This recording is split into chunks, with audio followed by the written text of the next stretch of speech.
構造から建築を考えるっていうような題目のもと、建築家の方たちをこの場にお呼びして、議論交わすようなことをしてきますと、でそれを支えるにはどうしてもその構造計画が必要になる。そういう話をずっと芦田さんと聞いているとですね、やっぱり構造家の方に話を聞いてみたいと。それを思い出したのがおそらく5年前、2017年ぐらいに皆さんをお誘いしたと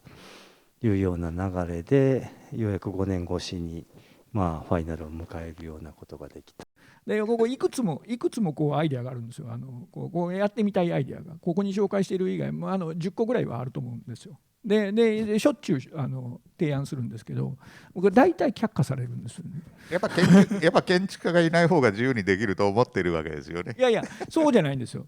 で昔その鉄骨が値段がものすごい高かった頃にはも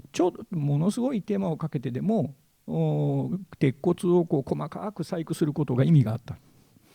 ていうのが今失われている時代なのがちょっと寂しくて、そういうその機能美を生み出すデザインもっとやろうよっていう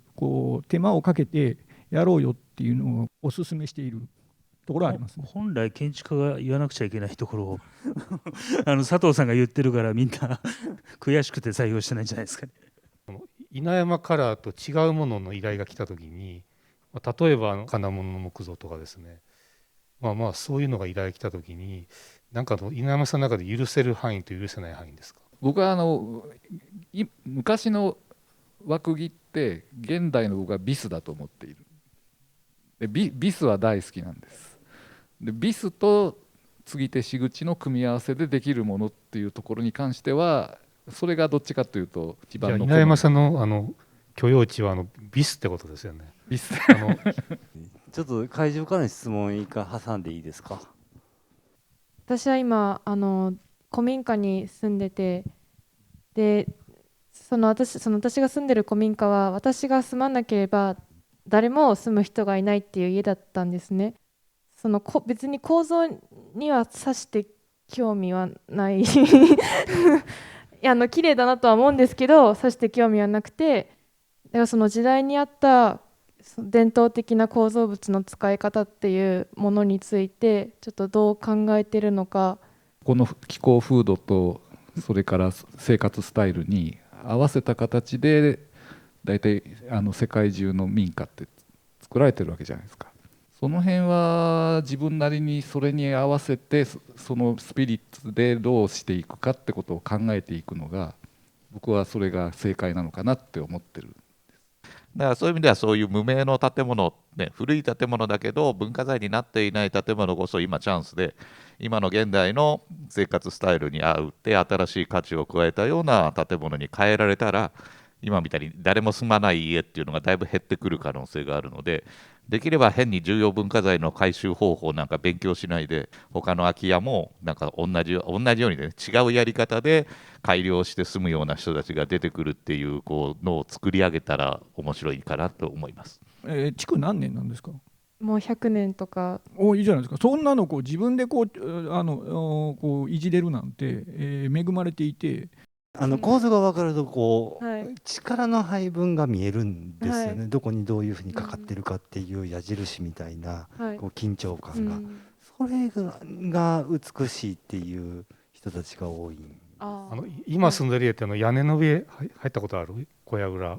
いや見たことないです。そらあかんよね絶対面白いから、多分すすだらけで埃だらけだけど絶対もう今日入るべきやねそしたらすごいいろんな発見が多分あると思いますよ。ど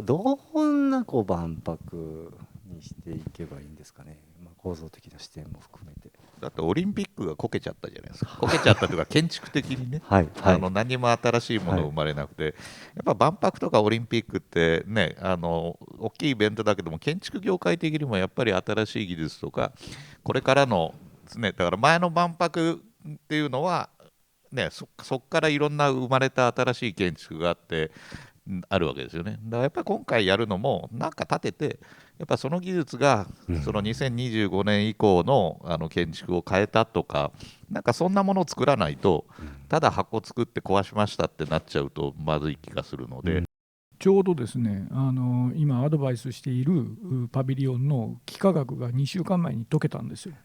これ画期的に解けたんですよ。でこれ自由度高すぎてどうかなってみんな首をかしげてたのがこの間解けたんですよね。画期的に作りやすくなったんですよ。なのでお楽しみにです。3年間ありがとうございました。皆さん大きな拍手をお願いします。ありがとうございます。大きな拍手をお願いいたします。